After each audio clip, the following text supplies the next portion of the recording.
Let's just start with the basics of this whole situation. TSMC, the sort of crown jewel of Taiwan's technology industry, having success early in the US, and the support of the US to do it in the context of China. That's a difficult one. That's right. This is really very good news, and it means that the Biden policy of both having some tough export controls on certain very small critical technologies, but also these subsidies. I think TSMC got $6 billion in subsidies, $5 billion in loans. Other companies are getting similar. That project of pushing our semiconductor industry forward is actually working. We come to you because of your rich experience when it comes to foreign policy, the work that you do with the Aspen Strategy Group, the work that you've done with the US government. Thus far, what do you grade this focus of the United States on onshoring of chip supply from an A to a D? Are they surpassing expectations? It's a good question. I would give it about an A-. So the important thing is to keep our eye on the long-term ball. There are certain key technologies where the US and our friends and allies should stay in the lead. We should be more advanced than the Chinese, who are becoming more and more competitors in that space. We do that in two ways: by slowing them down, that's the export controls, and by speeding ourselves up. My personal view is that we've done pretty close to what we can do to slow the Chinese down. They're great entrepreneurs themselves. We've had some very tough export controls on the most advanced chips and also on the tools that makes the chips. Making those controls even tougher unilaterally on the US side won't slow China down. It just means our companies won't have the revenue that they need to fund the research and development to keep ourselves in the lead. Let's just set the context of this week as well, because there was some hiccups, shall we say, to the US focus on containing semiconductor expertise, limiting it from going into Chinese hands in particular. We hear that TSMC has had to admit that somehow its chips are working its way into Huawei's products, even though Huawei has been cut off in theory since 2020. News today that Alchip Technologies said it has no direct or indirect business dealings with Huawei. Of course, many trying to work out how and which client of TSMC's allowed the chips to get into the hand of Huawei. But how effective can these limitations really be, Anja? That's a perfect question. And this example shows exactly how difficult it is. You know, there are lots of well-meaning people in the US government, in European governments, trying to get this right and trying to make the controls narrowly focused and effective. Very, very hard to do. I think they're doing quite a good job.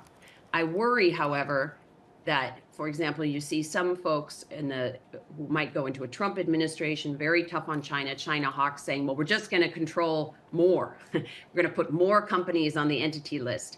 And as you're seeing with this TSMC example, even when people are well-meaning, it's just very, very difficult to do things with controls alone. You got to run faster.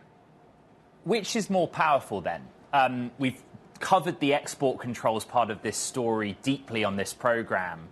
But they almost work in parallel. You sort of can't have one without the other if your end goal is to make your own nation more competitive in any given field or domain.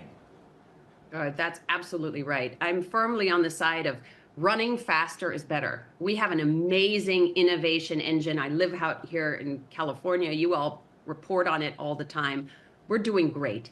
So we need to make sure that engine keeps running and keeps running fast. One of the things that's underappreciated, everyone always talks about the CHIPS Act, the subsidies to semiconductor fabs. What they don't talk about so much is that there was supposed to be $170 billion going into basic science R&D funding. This is really important. This creates all of the technologies of the future, you know, Siri, GPS. And so those are the things we should be doubling down on. Anja, at the same time, China is taking its own action. How closely do you follow and assess their response to the TSMC situation? China is great. They're doing a lot of innovating. Their companies are excellent. If you look at, for example, what they're doing on artificial intelligence, their large language models, they're the biggest models in AI, are, depending who you ask, 3, 6, 9 months behind because of our CHIPS controls. But on certain other parts of artificial intelligence, computer vision, surveillance, drones, they're really first rate. So the Chinese are going to keep running fast. And I would just say one thing, this policy needs to be nuanced. It's not like we are competing with China on absolutely every technology. There's certain areas where we should still collaborate on healthcare tech, on other things. It's just those things that touch national security that are really sensitive, that can be dual use, where we need to be more careful. Push us forward then. No matter what the administration after November 5th, 6th, will there forever be this idea of tension and ultimately opposing nations between China and the US when it comes to AI? Do you see any grounds for a more dovish approach? Yeah, I do think we are entering a phase where the Chinese government, led by Xi Jinping specifically, has said they want to advance in certain technologies, AI, semiconductors, 5G, 6G, certain others.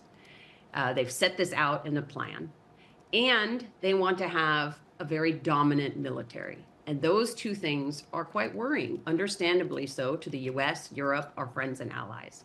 And so I do think no matter who wins our election, this part of the technology race, and I don't call it a war, I call it a tech race, is going to continue. This is a big, long-term push that's going to continue. That doesn't mean, however, that the US and China can't do business together in lots of other areas. When I see companies in the consumer sector and agriculture and other places still doing a lot of work with China, it doesn't mean that there has to be a complete decoupling.